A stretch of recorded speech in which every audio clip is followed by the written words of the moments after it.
सो पहले आइडिएट कर लेते हैं कि उस टेबल में चाहिए क्या क्या मुझे। सो लेट्स से मैंने यहाँ पे एग्जाम्स बॉक्स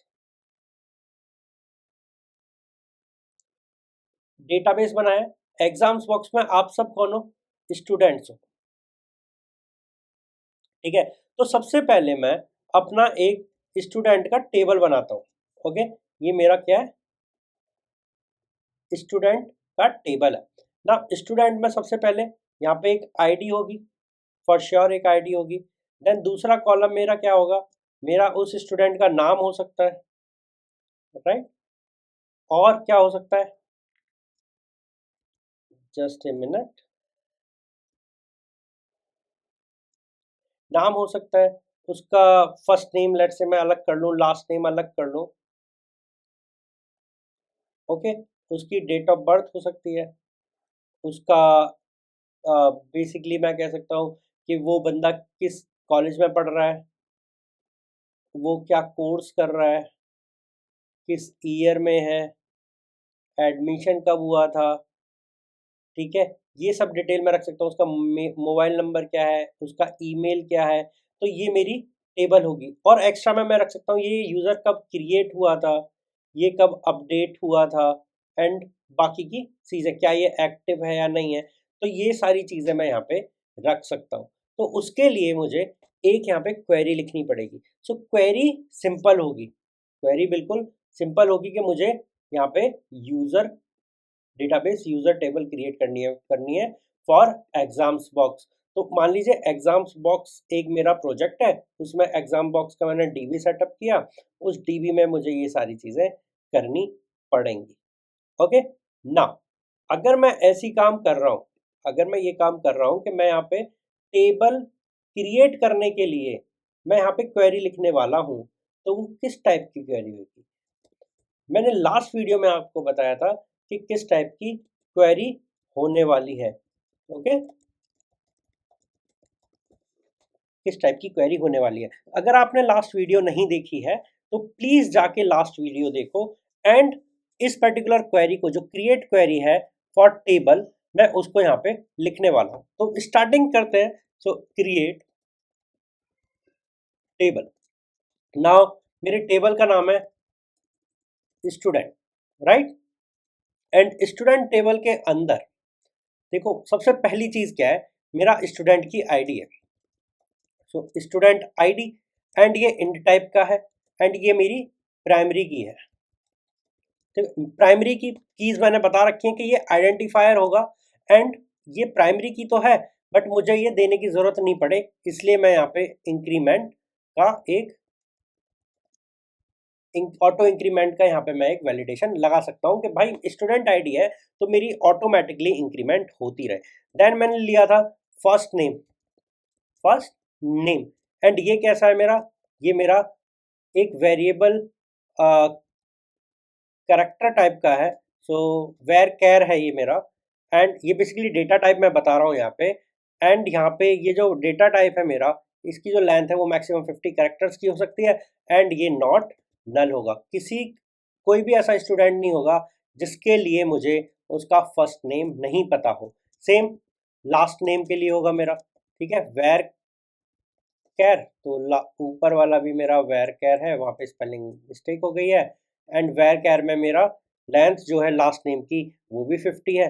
तो ये काफ़ी बड़े करेक्टर्स हैं, ओके। एंड यहाँ पे भी मेरा नॉट नन है, कोई भी एक ऐसा यूज़र नहीं होगा जिसका लास्ट नेम नहीं है। देन मैं कह सकता हूँ भाई मेरा जेंडर भी एक फील्ड है जहाँ पे मैं बताऊंगा कि एक मेल हो सकता है, फीमेल हो सकता है। तो मेल फीमेल ये मेरा फिक्स है, ऐसा नहीं है कोई एम लिख रहा है कोई एफ लिख रहा है। तो मैं यहाँ पे एक ना स्टैंडर्डाइज कर देता हूँ इस फील्ड को कि जेंडर में मेल आ सकता है, फीमेल आ सकता है, या फिर अदर आ सकता है। तो मैं यहाँ पे डाल रहा हूँ मेल, एंड अगला हो सकता है फीमेल, एंड अगला हो सकता है अदर। तो देखो सिंपल है कि मुझे तीनों में से कोई एक चूज करना पड़ेगा, और कोई ना यूजर जो भी स्टूडेंट है वो इन तीनों में से ही कुछ होगा। फिर मैंने बोला date of birth. Okay, date of birth एक डेटा टाइप है, डेट टाइप का। एंड ये भी नल हो सकता है, जो भी स्टूडेंट है वो कभी ना कभी तो पैदा हुआ होगा। तो वहां पे मैंने एक वैलिडेशन लगा दिया, भाई इसका मुझे डेट ऑफ बर्थ दे देना। अगला था ईमेल, तो ये भी मेरा वेर कैर टाइप का है। एंड वेर कैर में बिकॉज ईमेल काफ़ी लंबी हो सकती है, तो मैं अभी के लिए बोल सकता हूँ 100 है। एंड एक वैलिडेशन मैं यहाँ पे डाल सकता हूँ कि स्टूडेंट की जो ईमेल है वो यूनिक होनी चाहिए और डुप्लीकेट नहीं होने चाहिए, दो स्टूडेंट सेम यूज़ ना करें। तो मैं यहाँ पे एक वैलिडेशन डाल रहा हूँ कि भाई मेरा जो मेरी यहाँ पे ईमेल है वो यूनिक हो और नॉट नल हो। ये मेरे कंस्ट्रेंट्स हैं, जब भी मैं डेटाबेस क्रिएट कर रहा हूँ इस टाइप के कंस्ट्रेंट्स मैं यहाँ पे डालता हुआ चलूँगा। एंड अगला आता है फ़ोन नंबर। हर बच्चे के लिए एक फ़ोन नंबर मैं यहाँ पे एसोसिएट कर रहा हूँ। एंड ज़रूरी नहीं रख, चलो इसे हम कोशिश करते हैं कि मैं ज़रूरी नहीं रख रहा कि हर बच्चे का फ़ोन नंबर हो या ना हो, बट हाँ इतना याद रखो +91 में अगर कोड लगा दूं या +125 लगा दूं या वॉट एवर किसी भी देश का हो सकता है, वो फोन नंबर 15 कैरेक्टर से ज़्यादा नहीं होना चाहिए। एंड ये नल देखिए, यहाँ पे मैंने नॉट नल नहीं लगाया, दैट मीन्स यहाँ पे मैं इसको खाली भी रख सकता हूँ फोन नंबर को। फिर अगला आता है एड्रेस। तो एड्रेस एक बहुत ही जेनरिक टर्म है, यहाँ पे एक नंबर्स हो सकते हैं, बहुत सारी चीज़ें हो सकती हैं, इसलिए मैं इसका डेटा टाइप टेक्स्ट रखने वाला हूँ। फिर आ जाता है सिटी, किस सिटी का एड्रेस है। फिर एक सिटी के लिए मैं यहाँ पे बोल रहा हूँ वेर कैर 50 करेक्टर से ज़्यादा की सिटी नहीं हो सकती। फिर मैं यहाँ पे बोल सकता हूँ स्टेट, सेम वेर कैर।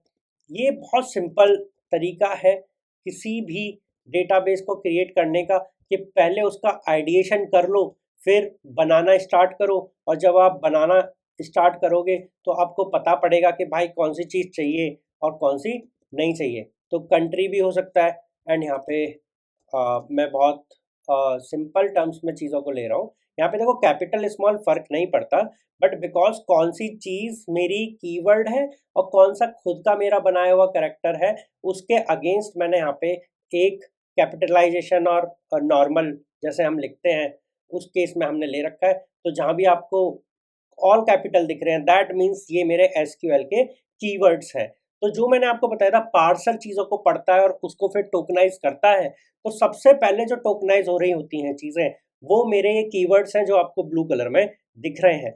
तो वेर कैर जो मेरा है कंट्री के लिए वो भी मेरा 50 वर्ड का 50 करेक्टर का होगा। देन मेरा यहाँ पे है ये बच्चा कब एनरोल हुआ, राइट। तो हो सकता है इसकी जो एनरोलमेंट डेट है मेरे प्लेटफॉर्म पे वो कुछ और हो, ये बंदा पहले आया हो, बाद में इसके अकाउंट बना हो मेरे सिस्टम पे, ठीक है। अकाउंट मेरा एडमिन बाद में बना सकता है, हो सकता है बैक एंड से बना हो सकता है फ्रंट एंड से नहीं आया हो, किसी और दूसरे बंदे ने जो एडमिनिस्ट्रेटर है उसने इसका अकाउंट बनाया हो, डोंट नो। तो वो यहाँ पे एनरोलमेंट डेट डाल सकता है एंड जो कि नॉट नल होगा, राइट। देन स्टेटस मैं रखूंगा। देखो क्या है, इस पॉइंट ऑफ टाइम पे अगर मैं स्टेटस रख रहा हूँ, राइट, तो स्टेटस रखने का एक ही कारण है कि भाई मेरा जो यूज़र है क्या वो एक्टिव यूज़र है, ओके, क्या वो इनएक्टिव यूज़र है,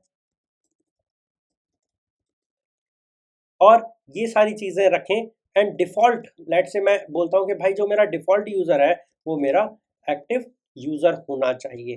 फिर मैंने बोला एक ना क्रिएटेड एट भी रख देते हैं। क्रिएटेड एट में एक काम करते हैं, टाइम स्टैम्प रखते हैं और डिफ़ॉल्ट में इसका करंट टाइम ले लेते हैं। तो करंट डेट और करंट टाइम स्टैम्प। तो यहाँ पे मुझे एक हेल्प मिल गई कि ये मेरा कीवर्ड करंट टाइम स्टैम्प ले लेगा। And same updated updated at, तो यहाँ पे क्रिएटेड एट लेते हैं एंड अपडेटेड एट ले लिया मैंने।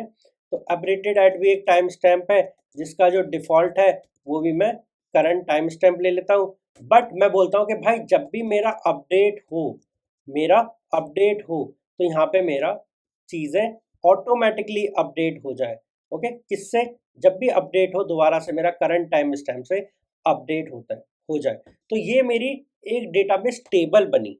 जब ये डेटाबेस टेबल बनी तो मैं इसको एग्जीक्यूट करूंगा, तो यहाँ पे आइडियली क्या होगा, यहाँ पे मेरा वो टेबल दिख जाना चाहिए। तो लेट से मैं इसको सेलेक्ट करता हूँ, यहाँ पे एक है रन करंट, मैंने एक करंट को रन किया, इसने मुझे एक एरर दे दिया भाई, student int syntax error auto increment, ठीक है। ऑटो इंक्रीमेंट में इसने मुझे एक एरर दे दिया। So what I will do, so अगर ये ऑटो इंक्रीमेंट पे एरर दे रहा है तो मेरे पास में एक और तरीका बचा है कि मैं यहाँ पे बोल सकता हूँ कि भाई जो इसका टाइप है वो इंट नहीं है, वो सीरीज टाइप का है, SERIAL। तो मैं यहाँ पे बोल सकता हूँ भाई ये मेरा सीरियल है। और मैं इसको जब रन करूँगा तो अगेन यहाँ पे अब एरर आया लाइन नंबर 16 में, जहाँ पे मैं कह रहा हूँ जो डिफ़ॉल्ट है वो मेरा टाइम स्टैम्प है। Okay, on on on, okay, on update. Again यहाँ पे एक एरर आया, तो मैं एक काम करता हूँ, मैं अभी के लिए ये भी चीज़ हटा देता हूँ। मुझे बस इतना पता चलना चाहिए कि भाई मेरा यूज़र कब क्रिएट किया। ठीक है, तो यहाँ पे जब मैं इसे रन करूँगा, तो यहाँ पे अगर आप देखो जेंडर, जेंडर में इनम हमने लिया था और ये कह रहा है भाई इनम सपोर्ट नहीं है। तो देखो क्या कर सकते हैं, इनम की जगह मैं वापस से बोल सकता हूँ वेर कैर यूज़ कर लेता हूँ और उसका करेक्टर मैं 10 दे देता हूँ, राइट। एंड मैं बोल सकता हूँ नॉट नल चेक। ओके, ये वाला मैं यहाँ पे सिंटेक्स यूज कर सकता हूँ और बोल सकता हूँ कि भाई जो मेरा चेक है वो ये चेक करना कि जो मेरा जेंडर है, ओके, जेंडर इन, और जेंडर किस में होना चाहिए, मेल हो, फीमेल हो, या मेरा अदर हो, ये चीज़ चेक कर लेना। और बाकी का जो मेरा सिंटेक्स है वो इस टाइप से आ जाएगा। तो जो भी आपको यहाँ पे एरर दिख रहा है जेंडर इनम, वो मेरा ख़त्म हो जाना चाहिए एंड मुझे फिर अगला आना चाहिए स्टेटस का।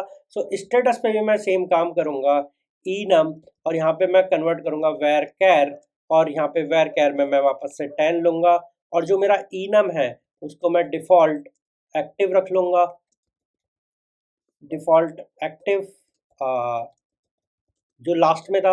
एंड मैं यहाँ पे चेक लगा दूंगा, जैसे मैंने जेंडर में चेक लगाया था वैसे ही यहाँ पे जो मेरा स्टेटस है वो किस में हो, इन दीज स्टेटस हो। और ये चीज़ मैं ऑलरेडी लिख चुका हूँ तो मैं इसको नहीं लिखूंगा, मैं इसको एग्जीक्यूट करूंगा। तो यहाँ पे आ गया ओके टेबल क्रिएटेड,